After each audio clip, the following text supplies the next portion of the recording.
నమస్తే, welcome to hit TV. ఈ రోజు మనతో పాటు ప్రముఖ ఆధ్యాత్మికవేత్త, ఆస్ట్రాలజర్, అలాగే లైఫ్ కోచ్ ఆర్బి సుధా గారు మనతో పాటు ఉన్నారు. వారితో మాట్లాడి అనేక విషయాలు తెలుసుకునే ప్రయత్నం చేద్దాం. నమస్తే మేడం. నమస్కారం మేడం, 2025 సంవత్సరం ఎలానో గడిచిపోయింది. మరి 2026 వచ్చే సంవత్సరం ఏ రాశుల వారికి ఎలా ఉండబోతుంది అంటారు? అసలు అన్ని రాశుల వారికి బాగుండాలని కోరుకుందాం. ఎందుకంటే కొత్త సంవత్సరం అందరూ కొత్త ఊపుతోనూ కొత్త ఉత్సాహంతోనూ మొదలెడుతూ ఉంటాం. అంటే న్యూ ఇయర్ అలాగే సెలబ్రేట్ చేసుకుంటారు. కానీ ఎప్పుడు లాగే మనకి ఏంటంటే గ్రహాల మార్పిడి ఉంటుంది, గోచారం ఉంటుంది. సో గోచార రీత్యా మనం చూడాలి అంటే కొన్ని రాశుల వరకు ఎప్పుడు అంతే బాగుంటుంది, కొన్ని రాశుల వరకు అంత బాగుండదు. కానీ ఎప్పటికీ ఏంటంటే 2026 అంటే సంవత్సరం మొత్తం చూడాలి అంటే మనం ఏంటంటే 9 గ్రహాలు చూడలేము. అంటే కొన్ని గ్రహాలు నెలకి మూవ్ అవుతూ ఉంటాయి, కొన్ని గ్రహాలు నెలన్నరకి మూవ్ అవుతూ ఉంటాయి, కొన్ని గ్రహాలు వక్రిస్తూ ఉంటాయి. సో చాలా అలా జరుగుతూ ఉంటుంది. సో మేజర్ గ్రహాలే మనం ఎక్కువ పరిగణలోకి తీసుకుంటాం అన్నమాట. మేజర్ గ్రహాలు అంటే ఏంటి? మనం గురువు, శని, రాహు, కేతువులు, ఇంకా సన్ కూడా తీసుకోవచ్చు. కానీ సన్ మనకి తెలుసు ఎవ్రీ మంత్ మారుతూ ఉంటుంది. 30 రోజులకి, 35 రోజులకి, లేకపోతే 31 రోజు ఇలాగా మారుతూ ఉంటుంది అనమాట. సో మోస్ట్ ఇంపార్టెంట్ సన్ మార్పిడి ఎప్పటికైనా 2026లో మాట్లాడుకోవాలి అంటే జనవరి 14కి మకరానికి వెళ్తుంది. సో మకర సంక్రాంతి మనం జరుపుకుంటాం. సో ఏంటంటే మనకి ఎప్పటికైనా సరే కొంతమంది మనకి చూసామంటే ఇండియాలో కూడాను సన్ మూవ్ అయినప్పుడు, సంక్రమణం అయినప్పుడు ఎప్పటికైనా సరే వాళ్ళకి నెల మొదలవుతుంది. మనం ఏంటంటే చంద్రమానం చేస్తాం. చంద్రుడు ఎక్కడ మనకి ఉచ్చ స్థితిలో ఉంటే ఆ మాసం మనం తీసుకుంటాం అనమాట. అదే ఇప్పుడు రోహిణి నక్షత్రంలో అని మృగశిర మాసం అలా చెప్పుకుంటూ ఉంటాం అన్నమాట. శ్రావణ మాసం అలా చెప్తాం. సో ఎక్కువ ఏంటంటే మనం చూసుకునేది చంద్రమానం. కొంతమంది ఏంటంటే సన్ చూసుకుంటారు. అలాగే టామిల్ న్యూ ఇయర్స్ డే మనం చూడాలి అంటే కనుక వాళ్ళకి ఏప్రిల్ 14th సన్ ఉచ్చానికి కూడా వస్తుంది. అప్పుడు ఏంటంటే మేషంలో ఉంటుందన్నమాట. తర్వాత మళ్ళీ 15కి మనకి ఐ థింక్ 15th 16th మనకి మళ్ళీ ఏంటంటే వృషభానికి మూవ్ అవుతోంది. సన్ 1 monthకి మూవ్ అవుతూ ఉంటుంది అనమాట. అంటే ఫిబ్రవరి 14th ఏమో మనకి కుంభానికి వెళ్ళడం. తర్వాత మనం చూసాము అంటే మనకి March I think 16th 17th అంటే 1 day ఇటు అటు అవుతుంది. మనం ఎగ్జాక్ట్గా ఏంటంటే క్యాలెండర్ పెట్టే చెప్పగలం, అన్ని గుర్తుపెట్టుకోలేము. సో సన్ సంక్రమణం కూడా మనం చూసుకుంటూ ఉంటాము. ఇంకోటి ఏంటంటే జూపిటర్ అంటే మేజర్ గ్రహం మనకి. ఆయన పోయిన సంవత్సరం అంటే మనకి లాస్ట్ డిసెంబర్లో కూడా అంటే 2025లో వక్రించి ఉన్నారనమాట. ఆయన ఏంటంటే మనకి కర్కాటకానికి వెళ్తున్నారు. కర్కాటకానికి వెళ్తే ఏంటంటే ఉచ్చస్థితిలో ఉంటారు. సో ఈ సంవత్సరం కొంతవరకు ఉచ్చస్థితిలో ఉంటారనమాట. అదేంటంటే ఎప్పుడు అవుతోంది అంటే మార్చ్కి అవుతోంది, March 11th. దాని తర్వాత ఏంటంటే ఆయన 31st అక్టోబర్కి ఏమో సింహానికి వెళ్తున్నారు. అంటే ఏంటి ఉచ్చస్థితిలో మనకి మార్చ్ నుంచి అక్టోబర్ వరకు ఉంటున్నారు. అంటే ఆల్మోస్ట్ నవంబర్ 1st అనుకుందాము. తర్వాత శని వక్రించడం ఏంటంటే 27th జూలై ఆయన మీనంలో ఉన్నారు. తర్వాత ఏంటంటే 11th డిసెంబర్కి ఆయనేమో డైరెక్ట్ అవుతున్నారు. సో మేజర్ మూమెంట్ అనేది ఏంటంటే ఇప్పుడు రాహు కేతువులకు ఉంది. డిసెంబర్ 5th రాహు ఏమో మకరానికి వెళ్తున్నారు, కేతు ఏమో మనకేమో కర్కాటకానికి వెళ్తున్నారు. సో ఇవి చిన్న గ్రహస్థితులు, అంతే, మొత్తం మాట్లాడుకోలేదు. ఇంకా గ్రహాలు ఉన్నాయి. అంటే ఏంటంటే మనకి శుక్రుడు ఉన్నారు, బుధుడు ఉన్నారు, తర్వాత ఏమో కుజుడు ఉన్నారు. ఇవన్నీ కలిపే మనం ఒక రాశికి రాశి ఫలితాలు అనేది చెప్పడం జరుగుతుంది. సో ఆ మూమెంట్లేమో చాలా ఉన్నాయి అన్నమాట. సో మేజర్గా మనం చూసాము అంటే కుజుడు 45 daysకి మూవ్ అవుతూ ఉంటాడు. సో ఆయన వక్రించడం కూడా జరుగుతుంది. అంటే towards end of this year అంటే డిసెంబర్ 2025లో గ్రహ కూటమి అనేది మనకి ధనుసులో జరిగిందనమాట, జరుగుతోంది. సో ధనుసులో మనకి స్టార్టింగ్ ఆఫ్ ద ఇయర్ మనకి మార్స్ కూడా ధనుసులో ఉన్నారనమాట. సో అలాగే శుక్రుడు కూడా ఉన్నారు, అలాగే బుధుడు కూడా ఉన్నారు. సో అందరూ అక్కడే ఉన్నారు, మేజర్ గ్రహాలు ఉన్నారనమాట. సో జనరల్ ప్రెడిక్షన్స్ అనేది మనం రాశి పట్టి మనం చెప్పడం అనేది జరుగుతుంది. సో ఇవి గ్రహస్థితులు. సో మేజర్గా మనం చూసాము అంటే ఏల్నట్స్ అని ప్రభావం అనేది ఎవరెవరికి ఎక్కువ ఉందో చూస్తే మనకి కుంభానికి, మీనానికి, అలాగే ఏంటంటే మేషానికి ఉందన్నమాట. సో ఈ సంవత్సరంలో అంటే 2026లో శని మూమెంట్ అనేది లేదనమాట. శని ఏమో అక్కడే ఉన్నారు, అంటే మీనంలో ఉన్నారనమాట. సో ఇవన్నీ చూసుకుని మనం గ్రహస్థితులు మాట్లాడుకుందాం. జనరల్ ప్రెడిక్షన్స్ అంటే ఏంటంటే ఎప్పటికైనా మనం చెప్పేది, ఎందుకంటే రాహుకేతు మూమెంట్ ఉన్నప్పుడు కొంచెం డిఫికల్ట్ అయిన ఒక మూమెంట్ అనమాట అది. సో రాహుకేతు పూజలు కంటిన్యూస్గా చేయమనే చెప్తాం. అది ఒకటి కాకుండా నవగ్రహాల చుట్టూ ప్రదక్షిణ చేయడం అనేది వెరీ ఇంపార్టెంట్. అది ఏ రోజు అనేది మనం రాశివారీగా మాట్లాడుకోవాల్సి వస్తుంది అనమాట. మేడం, 2026వ సంవత్సరంలో మరి మిథున రాశి వారికి ఎలా ఉండబోతుంది అంటారు? మిథున రాశి వాళ్ళు కూడా అదృష్టవంతులనే చెప్పాలి. ఎందుకంటే మనం చూసామంటే 10th లార్డ్ కూడానే ఉన్నారు, తర్వాత 2nd హౌస్కి వెళ్తున్నారు, ఆయన 3rd హౌస్కి ఏమో నవంబర్లో వెళ్తున్నారు, అంటే అక్టోబర్ ఎండ్కి. 7th and 10th lord, so తప్పక కెరియర్ డెవలప్మెంట్ చాలా బ్రహ్మాండంగా ఉంటుంది. అంటే ఏంటి, ఇప్పుడు కొత్తగా పాస్ అవుట్ అయిన వాళ్ళు కానీ స్టూడెంట్స్ ఇప్పుడే పాస్ అవుట్ అయ్యి నాకు మంచి ఉద్యోగం కావాలి అన్న వాళ్ళందరికీ మంచి ఉద్యోగం సాధిస్తారు, చాలా మంచి శాలరీ కూడా సాధిస్తారు అనమాట. సో మిథున రాశి వాళ్ళకు కూడా ఇది లక్కీ ఇయర్ అని చెప్పాలి. అదొకటి కాకుండా మనం చూసామంటే కేతు 2nd హౌస్కి మూవ్ అవుతుంది. సో వీళ్ళు స్టాక్ మార్కెట్లో ఉన్న వాళ్ళు కానీ లేకపోతే కమ్యూనికేషన్ రంగంలో ఉన్నారు అనుకుందాము. సో కమ్యూనికేషన్ రంగంలో ఉన్న టెలికామ్ అలాంటి వాళ్ళందరికీ తప్పక ఏంటంటే సడన్గా డబ్బు వచ్చే సూచనలు మనకి కనిపిస్తున్నాయి అన్నమాట. సో లక్ష్మీ యోగాలు అనేవి చాలా ఎక్కువ కనిపిస్తున్నాయి మనకి.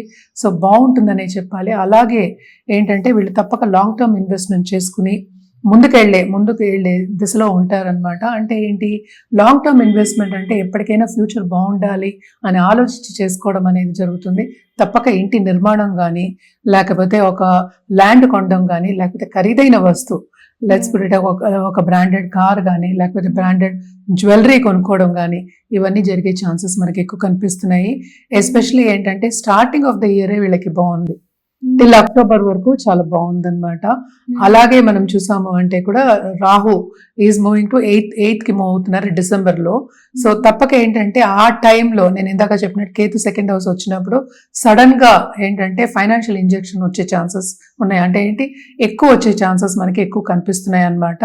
అదొకటి కాకుండా జూపిటర్ ఏమో 3వ ఇంటికి మూవ్ అవుతున్నారు. తప్పక వీళ్ళకి ఏంటంటే తోబుట్టువులు చాలా బాగుంటారు, వాళ్ళతో సన్నిహితంగా ఉండడం కానీ బంధుమిత్రులు కలయిక కానీ ఇంట్లో మంచి పూజలు, అంటే ఏంటంటే పూజలు అంటేనే మంచిదే కనుక సో తప్పక ఏంటంటే మంచి శుభకార్యాలు జరిగే ఒక సూచనలు మనకి కనిపిస్తున్నాయి అన్నమాట. తప్పక ఇది ఏప్రిల్ నుంచి మనకి అక్టోబర్ వరకు జరిగే ఛాన్సెస్ ఉన్నాయి. అదొకటి కాకుండా వీళ్ళకి స్పిరిచువాలిటీ కూడా బాగా డెవలప్ అవుతుంది. అండ్ ఆల్సో ఒక గురువు కింద వెళ్ళి గురువుని పాటించడం కానీ గురువుని చెప్పింది వినడం కానీ వాళ్ళ చెప్పింది చేయడం కానీ జరిగే ఛాన్సెస్ ఉన్నాయి. అండ్ ఆల్సో వీళ్ళు ధార్మిక కార్యక్రమాల్లో తప్పక పాల్గొంటారు, దానికి విరాళాలు ఇచ్చే ఛాన్సెస్ కూడా ఎక్కువ ఉన్నాయి. ఇంకోటి ఏంటంటే దాంపత్య జీవితం కూడా అనుకూల పరిస్థితి అనేది మనకి కనిపిస్తోంది. అంటే గురు చల్లని చూపు ఉంది. సో తప్పక ఏంటంటే పార్ట్నర్షిప్ బిజినెస్ బాగుంటుంది, అటు లైఫ్ పార్ట్నర్కి బాగుంటుంది. అండ్ ఆల్సో మనం చూసామంటే కొత్తగా లైఫ్ పార్ట్నర్ కావాలి అనుకున్న వాళ్ళకి ఆర్ లవ్ ఇంట్రెస్ట్ ఉన్న వాళ్ళకి, లవ్ రిలేషన్షిప్లో ఉన్న వాళ్ళకి తప్పక ఏంటంటే రిజల్ట్ అనేది బాగుంటుంది, అంటే పాజిటివ్ దిశగా నడగడం అనేది కనిపిస్తోంది అనమాట. సో తప్పక వీళ్ళకి అన్ని చూసాము అంటే కూడా ఈ ఇయర్ కొంతవరకు సక్సెస్ఫుల్ ఇయర్ కింద మనం పరిగణించుకోవాలి. అండ్ ఆల్సో హెల్త్ రీత్యా మనం చూసామంటే కూడా కొంతవరకు నలతలో వచ్చే ఛాన్సెస్ ఉన్నాయి. అంటే ఏంటి, డాక్టర్ని సంప్రదించే ఛాన్సెస్ తప్పకుండా, దాని మీద ఖర్చు పెట్టే ఛాన్సెస్ కూడా మనకి ఎక్కువ కనిపిస్తున్నాయి అన్నమాట. సో ఇంట్లో ఉన్న పెద్దల హెల్త్ కొంతవరకు ప్రాబ్లం ఇచ్చే ఛాన్సెస్ ఉన్నాయి. పెద్దవాళ్ళు అంటే మోస్ట్ ఇంపార్టెంట్ వీళ్ళకి ఏంటంటే పెద్దల ఆశీస్సులు తీసుకోవడం అనేది ఇంపార్టెంట్. వాళ్ళు చెప్పిన, అందుకనే గురువుని కూడా చెప్పాను. సో వాళ్ళ పార్టీ దారిన జరగడం కానీ నడవడం కానీ లేకపోతే వాళ్ళు చెప్పింది కొంతవరకు పరిగణనలో తీసుకుని మనం ఏమో రోజు ఉపయోగించుకోవడం కానీ ఇలాంటివన్నీ చేస్తే వీళ్ళకి చాలా మంచిది అనమాట. ఎందుకంటే గురుచూపు ఎప్పటికైనా సరే పెద్దవాళ్ళ బ్లెస్సింగ్స్తో పాటు ఇంకా డబుల్ అవుతుంది కనుక తప్పక పాజిటివిటీ అనేది ఎక్కువ పెరుగుతుంది. సో మరి ఈ మిథున రాశి వారికి ఇంకా మంచిగా ఉండాలంటే ఎలాంటి పరిహారాలు చేస్తే మంచిది అంటారు? వీళ్ళు ఏంటంటే బేసిక్గా బాగుంది కనుక మొత్తం 2026 అంతా బాగుంది కనుక వీళ్ళు లక్ష్మీ గణపతి పూజలు చేయడం అనేది మంచిది. అదొకటి కాకుండా విష్ణు సహస్రనామం ఎవ్రీ వెడ్నెస్డే తప్పక చదువుకోవాలన్నమాట. లేని పక్షాన్ని వినొచ్చు, యూట్యూబ్లో పెట్టుకొని వినడం అనేది కూడా చేయొచ్చు. సో తప్పక ఇవి చేస్తే ఇంకా బాగుంటుంది. ఎందుకంటే ఈ రాశికి అధిపతి మనకి తెలిసి బుధుడు అయ్యాడు.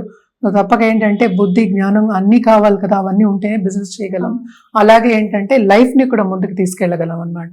సో తప్పక ఇవన్నీ ఉండాలి అంటే కనుక విష్ణు సహస్రనామం నిత్యం చదువుకోండి. నేను ఎప్పుడు నిత్యమే చెప్తాను, ఒకసారి చదువుకోవడం ఎంతసేపు, ఒక 15 నిమిషాల కన్నా ఎక్కువ పట్టదు. సో తప్పక చదువుకోండి. లేని పక్షాన్ని వెడ్నెస్డే తప్పక చదువుకోండి. ఇంకోటి ఏంటంటే ఫారిన్ వెళ్ళాలి అనుకున్న వాళ్ళకి, ఎందుకంటే ఇప్పుడు ప్రస్తుతం 9th లో రాహు ఉన్నాడు, ఆయన 8th కి మూవ్ అవుతున్నాడు అనమాట.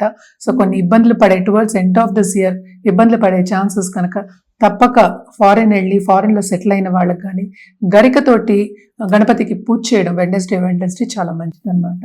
మన కలర్స్ విషయానికి వస్తే కనుక తప్పక వీళ్ళు ఎల్లో వాడచ్చు, అలాగే green. Yellow, green and silver, ఇవి 3 వాడి చూడండి, చాలా బాగుంటుంది.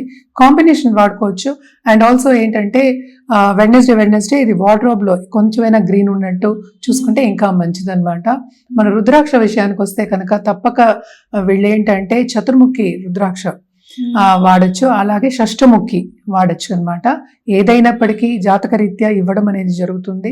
తప్పక బిజినెస్ పీపుల్కి ఏంటంటే డిఫరెంట్గా ఉంటుంది, అలాగే ఫ్యామిలీ అంటే డిఫరెంట్గా ఉంటుంది, చిల్డ్రన్ కావాలంటే డిఫరెంట్, అంటే గర్భగౌరి అనేది ఇస్తాం అన్నమాట. మనం మాట్లాడుకున్న ఆల్రెడీ క్రిస్టల్స్ అవన్నీ కూడా చెప్పుకున్నాను. సో అవన్నీ కూడా ఏదైనా వాడుకోవచ్చు. మోస్ట్లీ ఏంటంటే వీళ్ళకి ఈ ఇయర్ అంతా చాలా మటుకు స్టార్టింగ్ ఆఫ్ ద ఇయర్ కూడా వీళ్ళకి చాలా బాగుంది. అందుకని ఇయర్ అంతా కూడా వీళ్ళకి అలా కంటిన్యూ అవుతుంది, తప్పక చాలా బాగుంటుంది. Towards end of this year కొన్ని ప్రాబ్లమ్స్ వచ్చే వీళ్ళకి ఛాన్సెస్ ఉన్నాయి అన్నమాట. మనం పరిహారాల కింద నేను చెప్పాను కదా ఇందాక, క్రిస్టల్స్ అవి వేసుకోవచ్చు. ఇది గుంజన్ మాల అంటారు. గుంజన్ మాల ఏంటంటే కంప్లీట్ గా లక్ష్మి అట్రాక్ట్ చేయడానికి అన్నమాట. మనం ఎప్పుడు అనుకుంటూ ఉంటాం కదా చంచల లక్ష్మి మన దగ్గర ఉండదు, ఇస్తూ ఉండాలి, అంటే రొటేషన్ లో ఉండాలి అనుకుంటూ ఉంటాం. కానీ గుంజన్ మాల యాక్చువల్ గా మనం దేవుడి గదిలో పెట్టుకోవడమో లేకపోతే మందిరంలో పెట్టుకుని పూజ చేయడమో అయితే తప్పక లక్ష్మి అనేది నిలబడుతుంది అనేది మనకి ఏంటంటే నమ్మకం అన్నమాట. అదొకటి కాకుండా ఇది ఎనర్జైజ్డ్ పిరమిడ్ అన్నమాట. మనీ గురించే, అబండెన్స్ గురించే. పైరేట్ మళ్ళీ ఏంటంటే ఇక్కడ మనకి టైగర్ స్టోన్స్ ఇవన్నీ ఉన్నాయి. పైన చూసావా క్రిస్టల్ ఉంది, అదేమో కాపర్ తోటి వైర్ పెట్టి మనం ఏంటి దానికి బ్లెస్సింగ్ ఇచ్చి ఆల్రెడీ ఎనర్జైజ్ చేసి ఇస్తాం. ఇక్కడ కూడా మనకి కాపర్ వైర్ ఉంటుంది. సో ఇది కూడా ఏంటంటే ఇంటికి గుమ్మానికి ఎదురుకుండా పెట్టుకుంటే చాలా మంచిది, డబ్బుని అట్రాక్ట్ చేయొచ్చు. అదొకటి కాకుండా చాలా మటుకు ఏంటంటే నెగిటివ్, అంటే చాలా మంది ఏంటంటే దృష్టి దోషం అనేది ఉంటుంది, నరదృష్టి అనేది కూడా ఉంటుంది. వాటన్నిటికి కూడా ఈ క్రిస్టల్ అనేది పనికొస్తుంది అన్నమాట. అంటే ఓన్లీ ఇంట్లోనైనా మ్యామ్, షాప్ వాళ్ళు బిజినెస్ చేసే వాళ్ళు ఉంటారు కదా, వాళ్ళు పెట్టుకోవచ్చు. తప్పక షాప్ వాళ్ళు పెట్టుకొని ఏదైనా సరే ద్వారానికి ముందు పెట్టుకుంటే షాప్ వాళ్ళకి ఇంకా ఎక్కువ కావాలి కదా. సో ఇదొకటి కాకుండా మనకి ఏంటంటే ఇంకా ఉన్నాయి మన దగ్గర, వాస్తు క్రిస్టల్స్ అని ఉంటాయి, అలాగే ఏంటంటే గోమతి చక్రాలు ఉంటాయి అన్నమాట, దాంతో పాటు ఉంది. అండ్ ఆల్సో నవధాన్యాలది కూడా ఉందన్నమాట, అలాగే రుద్రాక్షది కూడా ఉంటుంది. సో రుద్రాక్ష పెట్టి నేను మనం ఇది పిరమిడ్ ఇస్తాం. సో ఇవన్నీ కూడా వాళ్ళు ఎదురుకుండా పెట్టుకోవచ్చు, ఎందుకంటే ఎనర్జైజ్ చేసింది ఎప్పటికైనా సరే మనకి బ్లెస్సింగ్స్ అనేది ఉంటుంది. సో బ్లెస్ చేసింది ఏంటంటే మన బ్లెస్సింగ్స్ తిరిగి వస్తాయి. సో తప్పక ఏంటంటే ఇవన్నీ ఎదురుకుండా పెట్టుకోవడం అనేది మంచిది, గుమ్మానికి ఎదురుకుండా, లేకపోతే ఏంటంటే వాళ్ళ షాప్కి ఎదురుకుండా. సో మోస్ట్ ఆఫ్ దమ్ నన్ను క్వశ్చన్ అడిగేది కూడా నరదృష్టి గురించి అడుగుతూ ఉంటారు. నరఘోష అంటూ ఉంటాం. అంటే ఏంటి, ఒకటి నెగిటివ్ గా చెప్తే ఆ నెగిటివ్ మనకి వస్తున్నప్పుడు పాజిటివ్ గా పెట్టుకోవడం అనేది మంచిది కదా. సో పాజిటివ్ గా కావాలి అన్నప్పుడు ఏంటంటే పాజిటివ్ థాట్స్ రావాలి. ఇప్పుడు నలుగురు వస్తారు, నలుగురు పాజిటివ్ గా ఆలోచిస్తారని మనకి తెలియదు కదా. సో అందుకోసమని మనం ఏంటంటే కొంచెం అట్రాక్ట్ చేయడానికి ఇలాంటివన్నీ మనం సజెస్ట్ చేస్తూ ఉంటాము. అది కూడా ఏంటంటే జాతకం చూసి సజెస్ట్ చేయడం అనేది జరుగుతుంది అనమాట. హిట్ టీవీ యాప్, ఇందులో short news, live news, entertainment shows, movies, digital magazines తో పాటు మీ జిల్లా వార్తలను కూడా ఫ్రీగా చూడొచ్చు. ఇంకెందుకు ఆలస్యం, వెంటనే హిట్ టీవీ యాప్ ని డౌన్లోడ్ చేసుకుని ఫ్రీగా ఎంటర్టైన్మెంట్ పొందండి. Hit TV app. Hit TV app. Please download hit TV app. Hit TV app ని ఫ్రీగా డౌన్లోడ్ చేసుకొని ఎంజాయ్ చేయండి. మీకు నచ్చిన ఎంటర్టైన్మెంట్ కోసం హిట్ టీవీ యాప్ ని ఫ్రీగా డౌన్లోడ్ చేసుకొని ఎంజాయ్ చేయండి. హిట్ టీవీ యాప్ ని డౌన్లోడ్ చేసుకుని ఆస్వాదించండి, ఆశీర్వదించండి. ఇంతమంది సెలబ్రిటీలు హిట్ టీవీ యాప్ ని డౌన్లోడ్ చేసుకోండి అని చెప్తున్నారంటే ఎంత మంచి యాప్ ఆలోచించండి. అమెరికా అమెరికా అమెరికా అమెరికాలో చదవాలనుకునే వాళ్ళకి విశ్వసనీయమైన పేరు మన శౌర్య కన్సల్టెన్సీ. UK లో 1 year masters. UK లో 1 year masters. 2 years work permit up to 5 years visa. Contact Saurya Consultancy. Contact 89851 89851.